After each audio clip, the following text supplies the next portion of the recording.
Good afternoon. My name is Bonni Snider, United States Army retired, and a mental health professional whose area of concentration is substance use disorders and behavior. Go Army, hooah! The pursuit of higher education should not come at great personal anguish or expense, yet this is the reality for many of us. I'm also grateful for the opportunity to share my story in the hopes that it will draw increased attention to the wrongs inflicted upon those of us whose only transgression was putting our trust into predatory schools. I'm going to give a special shout out to Ashley and to Valerie for putting this together.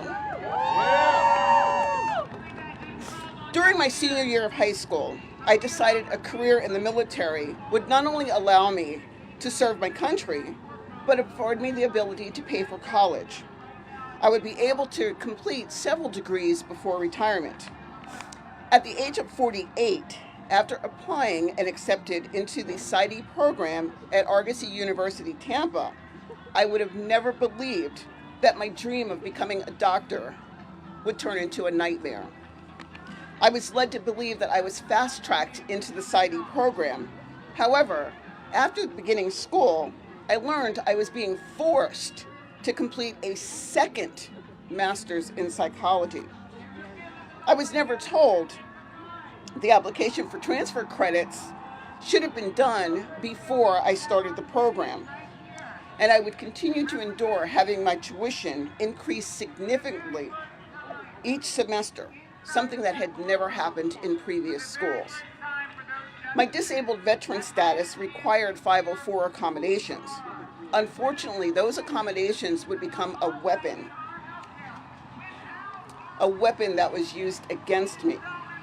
I would be removed from classes and not provided formal instruction for required assignments. At time, I was also told because of my age and my experience, I was not a good fit for an Argosy student. Students were supposed to be in their 20s. Perhaps the most insulting blow was when I was diagnosed with cancer for the first time. Because of the emotional toll and treatment required, I was placed on medical leave for 1 semester. Although I was assured by our dean that I would be able to return once I was medically cleared, my relenting attempts to return was met with silence. And subsequently, I discovered I was withdrawn from the program. And adding further insult, our school was subsequently closed in 2019. I have no doubt that there are many stories similar to mine.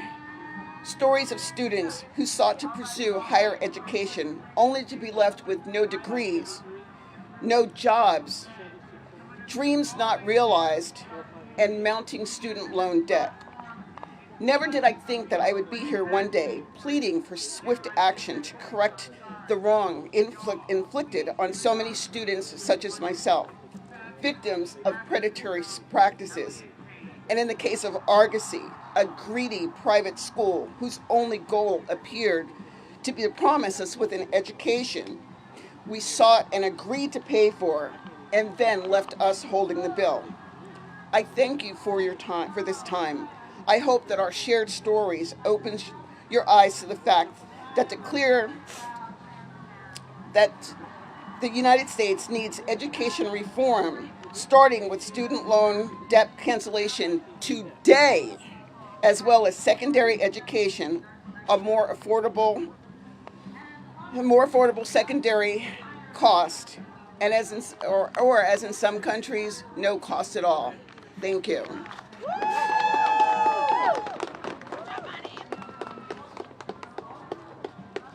And now we will hear from Dan Moore, a Brooks borrower.